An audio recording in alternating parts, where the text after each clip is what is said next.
Ukraine, backed by NATO powers, has pushed back Russian forces, but there is no end in sight to the war. Ukrainians understandably don't want to give up land when they've been winning it back. Moscow still demands that Kyiv capitulate.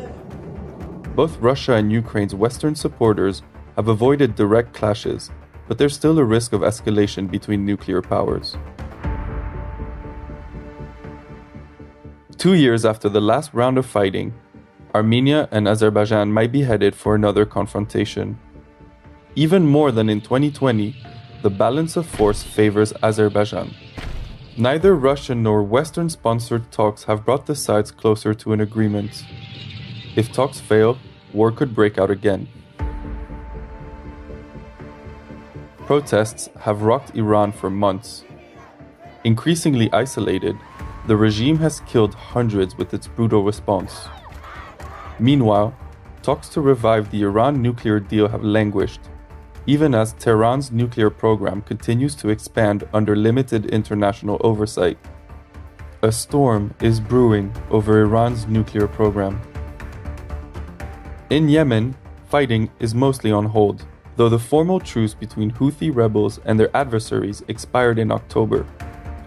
With UN-led negotiations stalled, bilateral Houthi-Saudi talks sputtering, and the parties preparing for another bout, the lull in violence could end at any time. The war in Ethiopia's northern Tigray region may have been the deadliest of 2022. 2 agreements have brought it to a halt. The parties have made rapid progress in recent weeks, with the government partially restoring services to Tigray and more aid getting in. But with key questions unresolved, plenty could go wrong.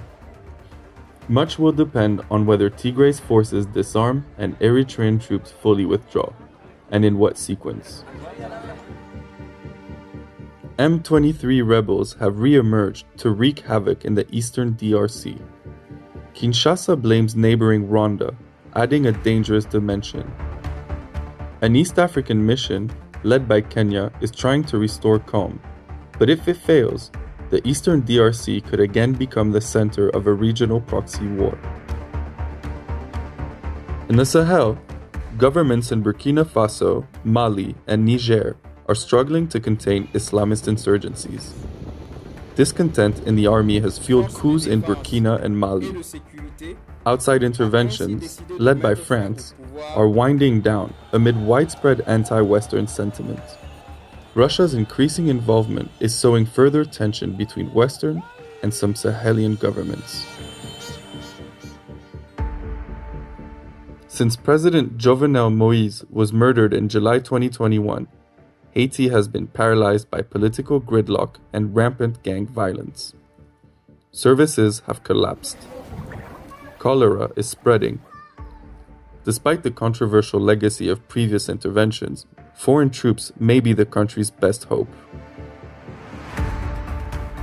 Pakistan enters an election year amid sharp political tensions, with former Premier Imran Khan whipping up opposition to the government. A struggling economy, the aftermath of devastating floods last year that displaced 8 million people and left many more in need of aid, as well as resurgent Islamist militancy, make things even more precarious. Taiwan is an increasingly unstable flashpoint between the US and China, as an assertive Beijing grows stronger and Washington seeks to maintain primacy in the Asia-Pacific. China seems unlikely to invade the island anytime soon, but its military activity around Taiwan and Washington's hardening policies raise the prospect of an incident or miscalculation that can unintentionally inch the parties closer to conflict.